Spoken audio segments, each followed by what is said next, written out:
રામ રામ સીતારામ ડાયરાને. અરે ભાઈઓ, ગામના ચોરે અને નદીના આરે શું હાલે છે એ બધી પાકી માહિતી લઈને આપણે આવી ગયા છીએ. ખેતરખાડાની વાતો હોય કે બજારના ભાવ, કાંઈ બાકી નહીં રહે. તો હાલો મોડું કર્યા વગર શરૂ કરીએ આજની ગરમા ગરમ ખબરો. મિત્રો, આજના સૌથી મહત્વના સમાચારની વાત કરીએ તો પેટ્રોલ ડીઝલ જે છે એ પાછું મળતું બંધ થઈ જવાનું છે. ભાઈ, મિડલ ઈસ્ટમાં જે ઈરાનનો ડખો અને હોર્મુઝનનું સંકટ હાલે છે એના લીધે બધે ફાળ પડી છે. લોકોમાં ફેલાયેલા આ ડરનો સંગ્રહખોરો ખોટો ફાયદો ન ઉઠાવે એના હાટુ કેન્દ્ર સરકારે હવે કડક વલણ અપનાવ્યું છે. સરકારે ચોખવટ કરી દીધી છે કે દેશમાં ડીઝલની કોઈ અછત નથી, પણ તોય સંગ્રહખોરી રોકવા હાટુ આ પગલું ભરવું પડ્યું છે. હવે સરકારે નક્કી કર્યું છે મિત્રો કે પેટ્રોલ પંપો ઉપર હાઈ સ્પીડ ડીઝલ વેચવા ઉપર પાબંદી મુકાશે. શુક્રવારે સરકારનો જે આદેશ આવ્યો હતો એ મુજબ હવે કોઈ પણ સામાન્ય ગ્રાહકને છૂટક પેટ્રોલ પંપેથી એક દિવસમાં વધીને 200 રૂપિયા લીટર ડીઝલ જ મળશે. સીધી વાત મિત્રો એ છે કે કોઈ પણ માણસ એક દિવસમાં 200 લીટરથી વધારે ડીઝલ જે છે એ ખરીદી નહીં શકે.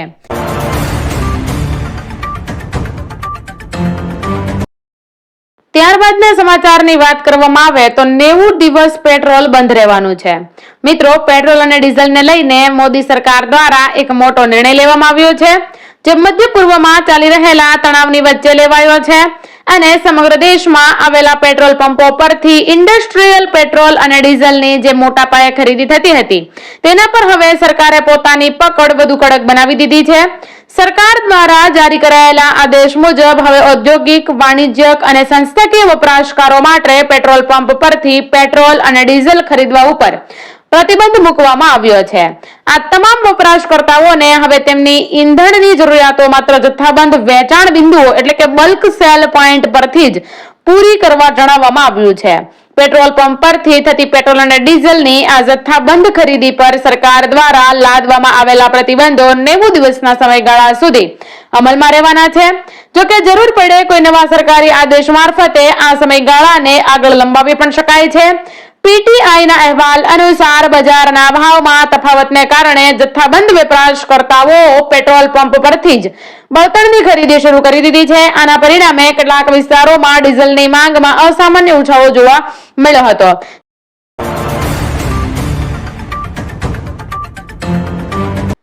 ત્યારબાદના મહત્વના સમાચારની મિત્રો વાત કરીએ તો ખેડૂતો માટે સુરક્ષા કવચ બહાર પાડવામાં આવ્યું છે.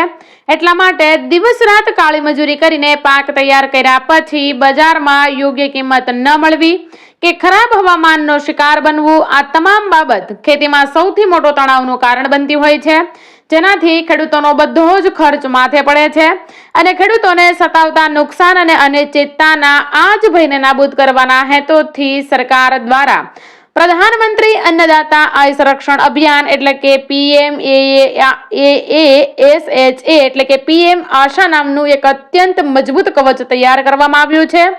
કોઈ પણ રાજ્યના ખેડૂતોને જરા પણ હાલાકી ન ભોગવવી પડે અને જમીની સ્તર પર આ મહત્વપૂર્ણ યોજનાને સંપૂર્ણ સફળતા મળે તે સુનિશ્ચિત કરવા માટે સરકાર આ યોજનાનું સંચાલન 3 જુદા જુદા વિભાગોમાં કરે છે. આમાંનો સૌથી પહેલો ભાગ એટલે કે ભાવ સહાય યોજના PSS. જ્યારે બજારમાં પાકના ભાવ ગગડી જાય છે ત્યારે આ યોજના હેઠળ સરકારી એજન્સીઓ આગળ આવે છે અને ખેડૂતો પાસેથી કઠોળ, તેલીબિયા તેમજ કોપરા જેવા પાકની સીધી જ લઘુત્તમ ટેકાના ભાવે MSP થી ખરીદી કરી લે છે.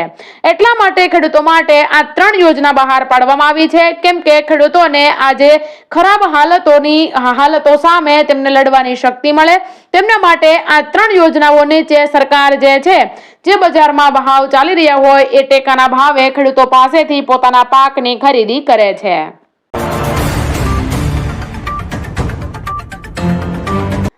ત્યારબાદના સૌથી મહત્વના સમાચારની મિત્રો વાત કરીએ તો 2000નો હપ્તો. દરેક ખેડૂત મિત્રો આ 2000ના હપ્તાની આતુરતાથી રાહ જોઈ રહ્યા હોય છે. તો મિત્રો, પ્રધાનમંત્રી કિસાન સન્માન નિધિ યોજના એટલે કે PM કિસાનનો લાભ મેળવતા અને તેના આગામી હપ્તાની કાગડોળે રાહ જોતા દેશના કરોડો ખેડૂતો માટે એક ખૂબ જ અગત્યની માહિતી સામે આવી છે. આજકાલ સોશિયલ મીડિયાના માધ્યમથી એવો દાવો ખૂબ થઈ રહ્યો છે કે આવનારા થોડા જ દિવસોમાં PM કિસાન યોજના અંતર્ગત 23મો હપ્તો રિલીઝ કરવામાં આવશે. આ દાવાઓ મુજબ વડાપ્રધાન નરેન્દ્ર મોદી આગામી 18 જૂનના રોજ દેશના તમામ પીએમ કિસાન યોજનાનો લાભ લેવા માટે લાયક ખેડૂતોના બેંક ખાતામાં સીધા જ 2000 રૂપિયાની રકમ ઓનલાઈન ટ્રાન્સફર કરવાના છે. જો કે અત્રે એ સ્પષ્ટતા કરવી જરૂરી છે કે 23મા હપ્તાની ચૂકવણીને લઈને કેન્દ્ર સરકાર તરફથી હજુ સુધી કોઈ પણ પ્રકારની સત્તાવાર તારીખ જાહેર કરવામાં આવી નથી કે પછી પીએમ કિસાન યોજનાને લઈને કોઈ નોટિફિકેશન પર બહાર પાડવામાં નથી આવ્યું. તેથી ડિજિટલ પ્લેટફોર્મ પર 18મી જૂનની તારીખ અંગે જે કંઈ પણ વાતો કે દાવાઓ ફેલાવવામાં આવી રહ્યા છે તે સંપૂર્ણપણે માત્ર અટકળો અને અનુમાનો પર જ આધારિત છે. એટલા માટે જો તમે પણ પીએમ કિસાન સન્માન નિધિ યોજનાનો 2000નો હપ્તો મેળવવા માંગો છો અને તમે પણ કશે ને કશે જગ્યાએ 2000ના હપ્તો 18 જૂનના રોજ તમારા ખાતામાં ટ્રાન્સફર કરવામાં આવશે એવું તમે સાંભળો તો મિત્રો સાચું ન માની લેતા, કેમ કે આ માત્ર અને માત્ર અટકળો અને અનુમાન પર તમને માહિતી આપવામાં આવતી હોય છે.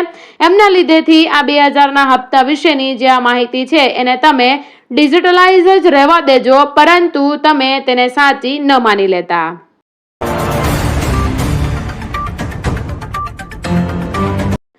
ત્યારબાદના સમાચારની મિત્રો વાત કરીએ તો દુકાળનું સંકટ. મિત્રો, સમગ્ર વિશ્વમાં જોવા મળી રહેલા ક્લાઇમેટ ચેન્જીસની અસરને લીધે આવનારા ચોમાસા અંગે એક બહુ જ ચિંતા ઉપજાવે તેવો રિપોર્ટ સામે આવ્યો છે.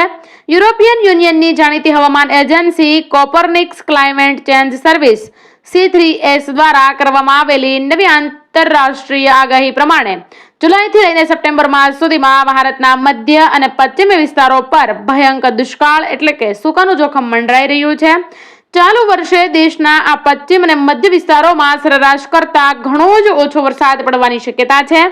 મિત્રો, આ દુષ્કાળનો સૌથી પહેલો અને સીધો ફટકો ગુજરાત રાજ્યને વાગી શકે છે, જેના પરિણામે ત્યાં વરસાદની ભારે અછત સર્જાવાની સંભાવના વ્યક્ત કરવામાં આવી છે.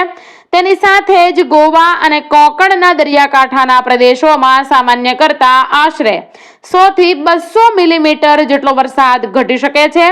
આ બાબત આંધ્રપ્રદેશ, મુંબઈ તેમજ મહારાષ્ટ્રના કેટલાક વિસ્તારો માટે એક અત્યંત ગંભીર ચેતવણી સમાન છે અને જો એજન્સીની આ આગાહી ખરી પડશે તો તેની સૌથી ગંભીર અસરો દેશના કરોડો લાખો ખેડૂતો અને ગામડાઓના લોકો પર સીધી જ આ અસર જોવા મળવાની છે.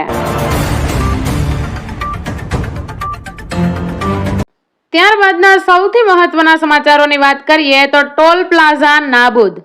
મિત્રો, કેન્દ્ર સરકાર દ્વારા દેશના નેશનલ હાઈવે અને એક્સપ્રેસ વે પર મુસાફરી કરતા કરોડો વાહન ચાલકો માટે મોટી રાહત આપતા સમાચાર સામે આવ્યા છે. કેન્દ્રીય માર્ગ પરિવહન મંત્રી નીતિન ગડકરી દ્વારા એવી જાહેરાત કરવામાં આવી છે કે હવે સમગ્ર દેશમાંથી ફિઝિકલ ટોલ પ્લાઝા કાયમ માટે દૂર કરવાના લક્ષ્ય પર સરકાર તેજ ગતિએ કામ કરી રહી છે. આ નવી ટેકનોલોજી વાળી સિસ્ટમ અમલમાં આવવાથી હાઈવે પર ટોલ ભરવા માટે લાંબી કતારોમાં કલાકો સુધી ઊભા રહેવાની સમસ્યામાંથી લોકોને હંમેશને માટે છુટકારો મળી જશે. મિત્રો, આ નવી પદ્ધતિ મુજબ હાઈવે પર જોવા મળતા બેરિયર્સ અને બૂથને કાઢી નાખવામાં આવશે અને તે સ્થાને વિશેષ સેન્સર્સ તેમજ કેમેરા ગોઠવવામાં આવશે અને વાહનની નંબર પ્લેટ અને ફાસ્ટેગના ડેટા આ હાઈટેક કેમેરા દ્વારા આપમેળે સ્કેન થઈ જશે. આના પરિણામે ડ્રાઈવરોને ટોલની ચૂકવણી કરવા માટે વાહન ધીમું પાડવાની અથવા તો કારની બારીના કાચ નીચે ઉતારવાની કોઈ જ આવશ્યકતા રહેશે નહીં. વાહન ચાલકો 80 કિલોમીટરની ઝડપે સીધા જ પસાર થઈ શકશે અને ટોલની જે પણ રકમ હશે તે સીધે જ તેમના બેંક ખાતામાંથી આપોઆપ કપાઈ જશે. એટલા માટે મિત્રો, તમારે ટોલ નાકા ઉપર જે ઊભું રહેવું પડતું હતું અને પાછળ જે ટ્રાફિક જામ થતું હતું, જેના લીધેથી તમારે જ્યાં પહોંચવું હતું ત્યાં મોડું થતું હતું, આ તમામ પ્રશ્નોને ધ્યાનમાં લેતા નીતિન ગડકરીએ આ એક મહત્વનો નિર્ણય લઈ લીધો છે. હવે તમારે ટોલ પ્લાઝાએ ઊભું રહેવાનું નથી, પરંતુ તમારા ફાસ્ટેગમાં તમારે રિચાર્જ કરવાનું રહેશે અને ફાસ્ટેગના રિચાર્જ પરથી તમારું જે કાંઈ ટોલ ટેક્સ છે એ સીધું જ તમારા બેંક ખાતામાંથી કાપી નાખવામાં આવશે.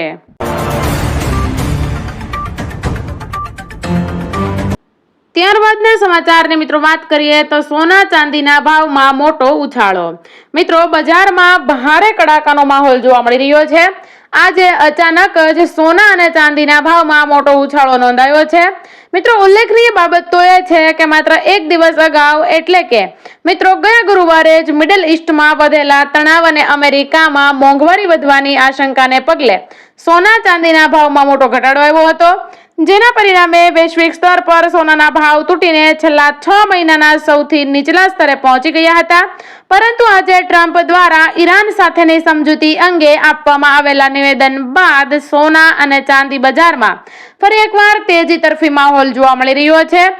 MCX પર લેટેસ્ટ ભાવની સ્થિતિ બપોરે 1:35 મળતી માહિતી મુજબ મિત્રો 5 ઓગસ્ટના વાયદાવાળું 10 ગ્રામ સોનું 0.80% ઉછાળા સાથે 1,50,120 રૂપિયાની સપાટી પર પહોંચી ગયું છે, જ્યારે બીજી તરફ 1 કિલો ચાંદી 0.69% વધારા સાથે 2,41,300 રૂપિયાના સ્તરે જોવા મળી રહી છે।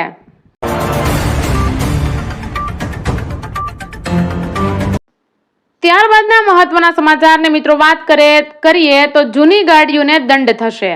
આપણા ભારતમાં ભાઈ અત્યારે E20 પેટ્રોલનો વપરાશ બહુ ઝપાટાબંધ વધી રહ્યો છે। બહારથી જે ક્રૂડ ઓઇલ મંગાવવું પડે છે ને એનો આધાર ઓછો કરવા હાટુ સરકાર આ નવા બળતણને બહુ ટેકો દઈ રહી છે। આ બળતણમાં 20% ઇથેનોલ અને 80% પેટ્રોલ આવે છે। હવે વાવડ તો મિત્રો એવા આવે છે કે આપણા દેશમાં હજી એવી ઢગલાબંધ ગાડીઓ રખડે છે જે ખાસ પહેલા E20 પેટ્રોલ હાટુ જ બની હતી, તો એ લોકો ગાડીઓમાં આ નવું E20 પેટ્રોલ જ ભરાવી રહ્યા છે। આને લીધે ઘણા ગાડીઓ વાળાના મનમાં મૂંઝવણ ઊભી થઈ ગઈ છે કે ભાઈ, જો આ E20 પેટ્રોલ નાખવાથી આપણા એન્જિનમાં કંઈક લોચો પડે કે નુકસાન થાય તો વીમા ઇન્સ્યોરન્સ વાળા કવર આપે કે ન આપે। તો હાલો આજ જ સમજી લઈએ કે જો સાદી ગાડીના એન્જિનને આ E20 પેટ્રોલથી કંઈક નુકસાન થાય તો શું થાય।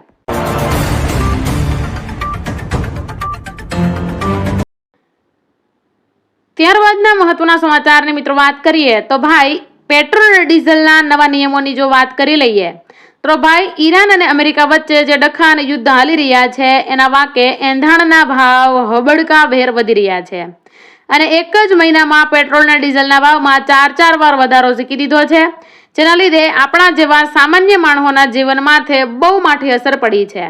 આ બધાની વચમાં ભાવ તો વધારા જ છે, પણ હારે કેન્દ્ર સરકારે હવે પેટ્રોલ ડીઝલ લેવા હાટોના નિયમોમાં પણ મોટો અને ધરખમ ફેરફાર કરી નાખ્યા છે।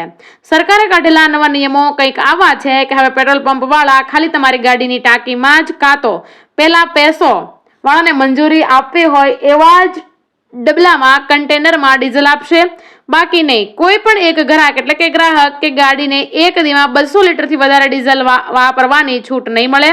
પંપેથી ડીઝલ ખરીદીને પછી બારે ક્યાંક બીજે વેચવાની તો સરકારે હાવ જ ના પાડી દીધી છે।